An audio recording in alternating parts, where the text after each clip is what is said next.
Đi ăn buffet ở Hà Lan thì sẽ như thế nào ta? Có giống như là ở Việt Nam không? Mắc hay là rẻ? Ngon hay là dở? Hôm nay hãy cùng Jen đi ăn một buổi buffet ở Hà Lan xem sao nha. Xin chào mọi người, lại là Jen, cô gái phương Bắc ở Hà Lan đây. Nghe nói là suy thoái kinh tế, chủ nhà hàng nào cũng than vắng khách. Vậy mà các nhà hàng buffet như thế này thì vẫn đông như thường. Nhóm của bọn Jen phải đặt bàn từ tận trước 2 tuần, nhưng mà nhiều khung giờ thì đã kín hết trơn. Đến nơi thì còn thấy đông ơi là đông, phải xếp hàng để check-in và ăn nè. Ở Hà Lan thì người ta thường dùng tên gọi là all you can eat hơn là buffet. Nhưng mà điều này thì không có nghĩa là mình sẽ được ăn tất cả các món ăn ở trong nhà hàng đâu nha. Tùy vào quy định của mỗi nhà hàng, có nơi thì sẽ được ăn tất cả, có nơi thì các món ăn đặc biệt sẽ được phụ thu riêng. Nước uống thì cũng vậy luôn, có nơi thì sẽ gồm trong giá ban đầu, còn có nơi thì sẽ được tính riêng luôn. Bởi vậy mà một buổi đi ăn all you can eat cơ bản ở Hà Lan thì sẽ dao động từ khoảng 35 đến 45 euro cho một người.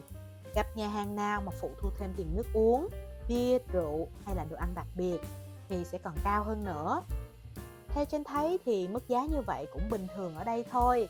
Vì ví dụ mà các bạn sinh viên có đi làm thêm tầm vài tiếng đồng hồ là đã đủ tiền để đi ăn rồi.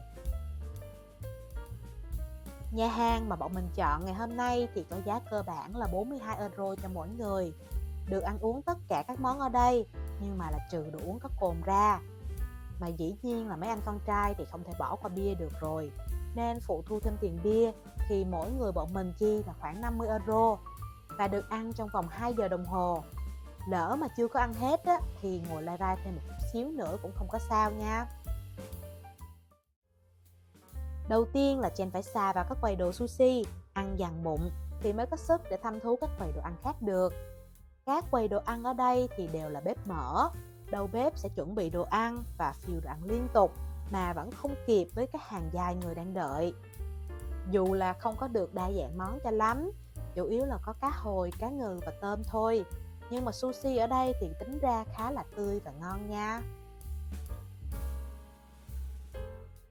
Với cái tiết trời lạnh ơi là lạnh như bây giờ ở Hà Lan thì quầy đồ ăn đông nhất chắc chắn là quầy đồ nướng rồi. Có cá hồi, tôm, vẹm và sò tươi ơi là tươi. Còn quầy nướng kế bên thì chuyên về các món thịt như là bò, cừu, gà, sa tây vân vân. Món nào thì cũng hấp dẫn hết trơn, nhưng mà mỗi lượt thì mình chỉ được chọn 3 món ăn khác nhau thôi. Muốn ăn món nào thì báo anh đầu bếp lấy và nướng ngay tại chỗ. Các nhà hàng ở đây thì hay có cái kiểu nướng xong rồi sẽ thêm cái sốt hành tỏi. Thơm thì có thơm thật, nhưng mà không có các sốt chấm như là ở Việt Nam, như là sốt chấm hải sản hay là tương ớt, nên trên thấy có hơi nhạt nhẽo và thiếu thiếu một chút. Trời ơi, không biết có ai giống Jen không? Mỗi lần mà đi ăn buffet, tới cái đĩa thứ hai là no mất tiêu rồi, ăn không có nổi nữa. Đi ăn theo nhóm cho có không khí thôi, chứ biết là lỗ chắc luôn. Đi vòng vòng mới thấy còn khá khá quầy đồ ăn mà Jen chưa có ghé nữa. Theo chồng Jen thì quầy đồ xào này là hương vị ngon nhất, mà lại vắng do các khách khác thì đã dồn ở bên cái quầy sushi và quầy đồ nướng hết trơn rồi.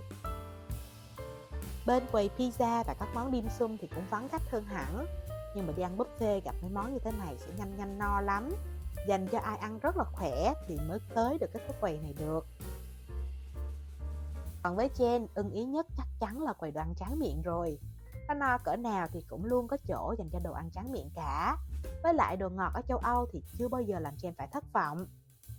Ăn nhẹ một ít dâu tây chua chua ngọt ngọt, làm thêm một ly kem rum raisin thơm ngon ngất ngây và một ly mousse béo nguậy. Jen quay qua thì còn thấy nguyên một mớ bánh donut và bánh su đang mời gọi mình nữa chứ. Nhưng mà đây đây, vedette của quầy tráng miệng hôm nay là cái món cream brulee, được kho ngay tại chỗ với một lớp caramel nóng hổi thơm lừng này nè. Mỗi lần mà ăn món cream brulee, Jen thích nhất cái việc đập đập cho cái lớp caramel trên cùng bể ra, rồi mới ăn đến cái phần kem béo ngọt ngọt bên dưới. Chồng Jen mà không có cản, sợ no quá tối ngủ không được á, thì chắc Jen phải ăn tận 3 ly mới thấy đã cơ. Nghe nói là để ăn buffet nói chung thì cái tháp sô-cô-la này là đáng tiền nhất đúng không mọi người? Nhưng mà Jen cũng thấy no rồi, hết nổi rồi cho dù là đồ tráng miệng. Ngoài ra thì nhà hàng này cũng đầu tư một cái máy vắt cam tươi tại chỗ. Mình cứ lấy cam từ cái thùng bên cạnh, bỏ vô 2 phút là có ngay một ly nước cam nguyên chất luôn. Tự chung lại thì bạn nào mà ăn khỏe và đi theo nhóm thì Trang thấy đi ăn all you can eat như thế này cũng vui, có không khí và đáng đồng tiền. Nhưng mà với vợ chồng Jen, thông thường á, mà đi hẹn hò riêng thì sẽ thích đi ăn nhà hàng kiểu à la carte tự gọi món hơn.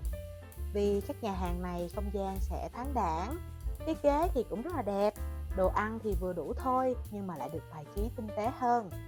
Còn mọi người thì sẽ chọn đi ăn nhà hàng nào? Nhớ bình luận cho Chen biết với nha.